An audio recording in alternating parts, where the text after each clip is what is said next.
Hello all, I hope everyone is well. Welcome back to my channel. I'm back with a very interesting SQL video. This problem has been taken from Leetcode and we will see what the problem says, then we'll try to solve it.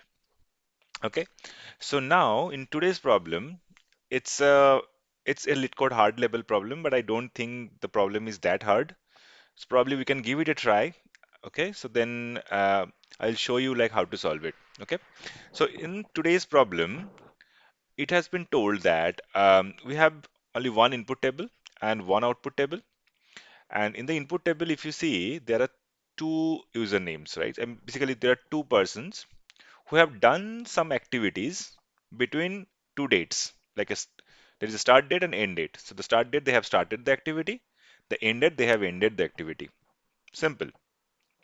What we need to find out here is that is- it has been told that write an SQL query to show the second most recent activity of each user. So what do you mean by second most recent activities? Basically, like if you look at Alice, right? If you look at Alice, so the last activity, so the last recent activity was this one because that is the start date of it. So if you see, this is the last activity that he had made, and the second most recent activity would be this one, right? The second row, right? Basically, this is the latest activity as per the start date, and this is the second most latest activity. So we need to return this, row. For the person who has only one activity, we need to return it as it is because, like, for the person who has only one activity, won't be having a second most, second recent most recent activity basically. So we need to return as it is. Okay, so these are the two things. I mean, these are the two rows that we need to return. Okay, I hope this is clear. Let's see like how we can solve it basically. So I have created the table, and this is our data, right? This is our data, and so how we are going to do that? So when you say that we need to find out the second most recent activity, is basically we need to create a row number. So you need to think in that way. So second most is the second row that we need to create, right? Second most recent row, right? So that for that, what you're gonna do is, so I'm just writing the query, select, okay, select star, comma, you know, um, row number, row number over partition by username, right? Because there are two users, and order by. So you need to find out the second most one. So this is the second most one, right? Order by start date, right? Start date, descending, right? So if I try to create this as, let's say, RN, okay, from user activity, okay. So if I try to run this, it's basically we'll be getting this one, right? So for each row, we'll be getting for each username, we'll be getting the row numbers. So if you see that this dancing, like for Alice, so this is the second most activity. So that's why it is coming as 2. And one thing to remind here is, I'll remind you here is basically, if you read it, if the user only has one activity, return that one, and user cannot perform more than one activity at the same time. So it will be the different times. Like when the users had done some activities, it has to be the different times that they had done some activities. Okay, so it's not like in the same time they had done two activities. Not possible. Okay, so you need to assume that. Okay, so we have got the row number. So we have got the row number, but that is not the end. But for that, so if you see, so we need to also find out, right, for like for these cases, right, only we have only one row. So for these cases, we need to find out how many activities the user has performed. Okay, so for that reason, what I'm going to do is I'm going to write count of username, okay, over, so this is a window function, partition by username,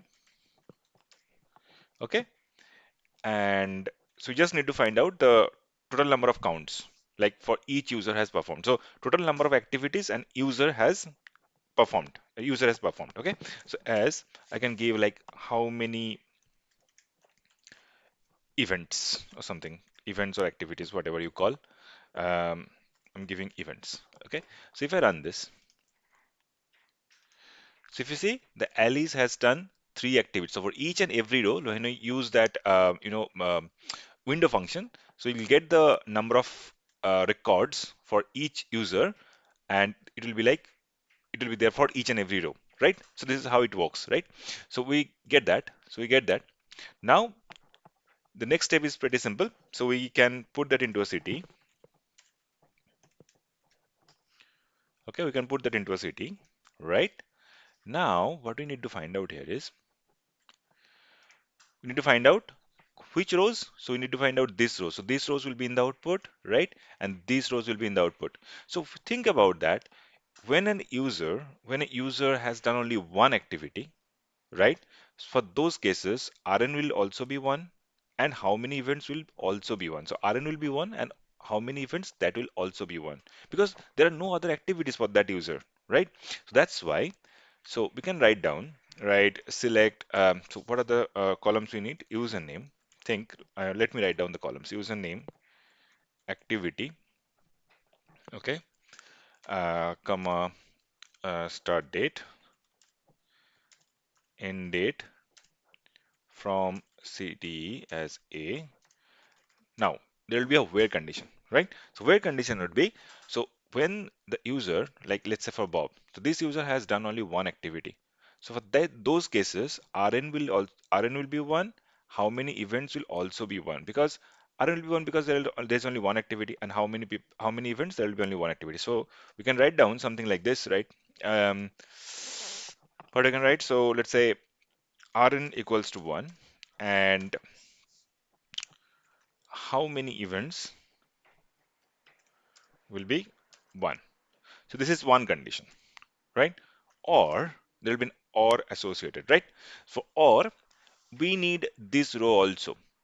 So if you think for Alice, this is the second most activity, right? For the second most activity, can we write like this? Rn has to be 2, right? Rn has to be 2 because this is the second most recent activity, right? And how many events can be anything? Like it has to be greater than 1. That's why we are going for Rn equals to 2, right? So that how many events has to be, greater than 1. I think you have understood.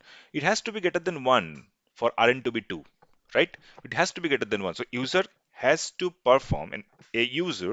perform more than one activities. Then only we can say Rn equals to the row number equals to 2. Right? That's why you can get second highest. A user can perform 5, activities, right? For that reason, how many events has to be greater than 1? Then we can say Rn equals to 2, right? So these are the two conditions to be satisfied to get the required details or required records, right? So if I run it now, we get those records, right? So if you see, these are the two things, right? Alice dancing 21 to 23, right? We get 21 to 23. Um, Control Z. If you see, 20 to 2102 to 2302, so that's the same 2102 to 2302, and this is 11 to 18, right? So if it's 11 to 18, these are the two things, these are the two records that we can get. Okay, so this is the solution for this problem. I think this is not a hard level problem, but you can give it a try. If you have any better solution, or if you think that it could be solved in a different way, please let me know. I will give the data to the description box. Please try it out and post your solution in the comment section. Okay, and as usual, please don't forget to subscribe my channel. Just follow me on LinkedIn and YouTube also. And thank you very much. Goodbye.